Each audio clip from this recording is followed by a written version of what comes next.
Okay, going on this again.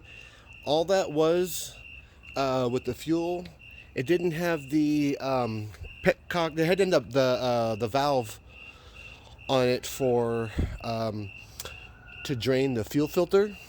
How that line that comes out the bottom of it, and then over here on this side, you have that little valve. It just didn't have one, so everything just shot out of there. But got that plugged for now, so let's try this again.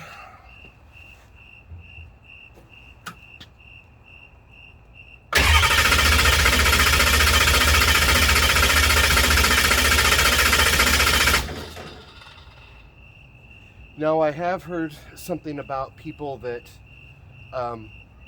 it was idling and then they did the valve to flush it out, and then like they had a hard time starting it up again. Although it's hard to say what I read, because I kind of just read through it pretty quick. It seemed to be that the guy had a different issue that didn't have anything to do with opening up the valve while it was running.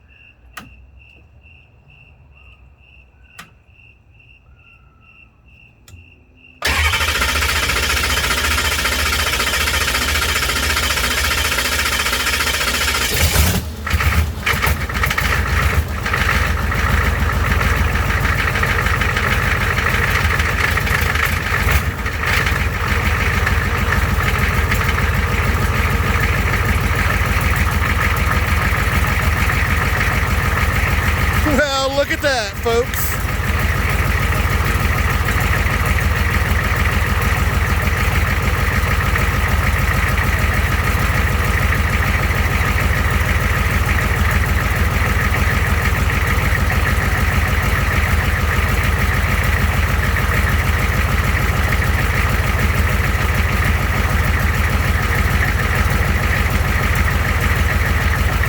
It's surprisingly not very loud for that whole right part of the exhaust system to like not even be connected at all.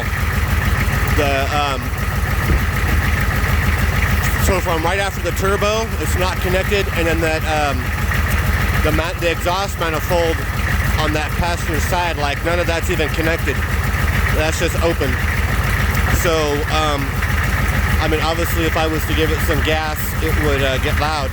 And it's like about 9:45 here right now, so I'm not gonna do that to my neighbors, you know, even though it's not 10, but that's okay. I just wanted to see if it started and ran, and look at that bitch. She's going for it.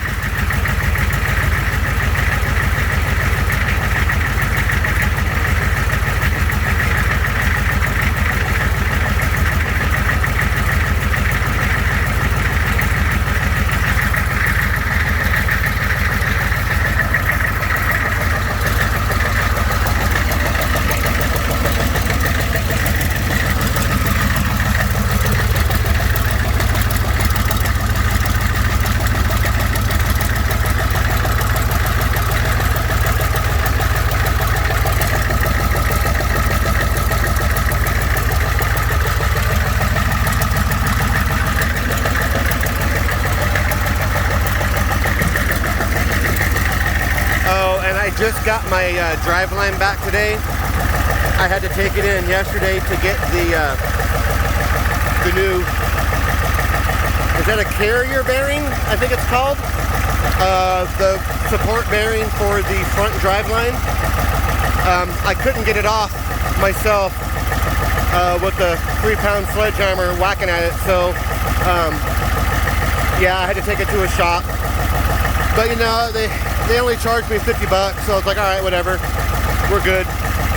Yeah, so tomorrow I'll get that on. And obviously I have a good amount more of work to do before I can start driving this around. You know, I still got to do the check and all the portal hubs. You know, I'm gonna drain. Well, like I'll drain. Well, yeah. I mean, you know what? I take that back. I'm just gonna drain all the portal hubs and put new gear oil in there. That way I know its age. Same thing with the the transmission. I already put the new the oil in the engine. I did that a while back. Alright, well, so much for that.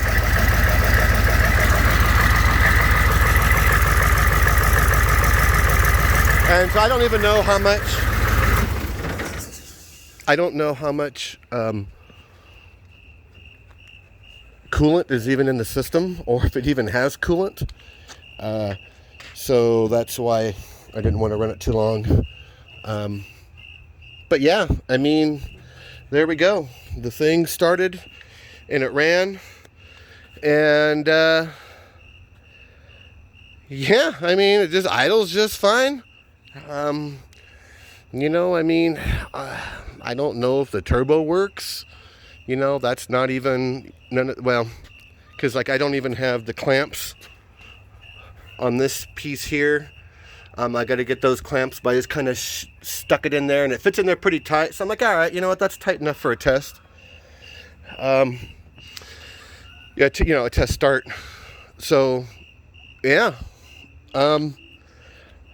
that's awesome.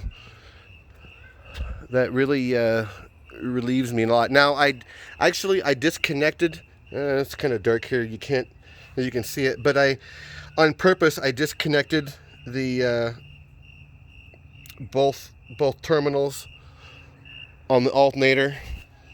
I just wanted it to run with the batteries, start with all that. I didn't want to have anything. I wanted to eliminate any kind of outside forces just in case there was an issue. There's my new batteries there, my Odyssey batteries. I got a couple lines here that I didn't hook up because I didn't know what they ran to. I think one of these, there's two wires, and I think one of them goes to the diagnostic port, but I'm not 100% sure. But you know what? I wasn't concerned about that right now. My only thing was getting it running. So that's a big time mission accomplished right there. So yeah, I will definitely sleep good tonight. See you guys later.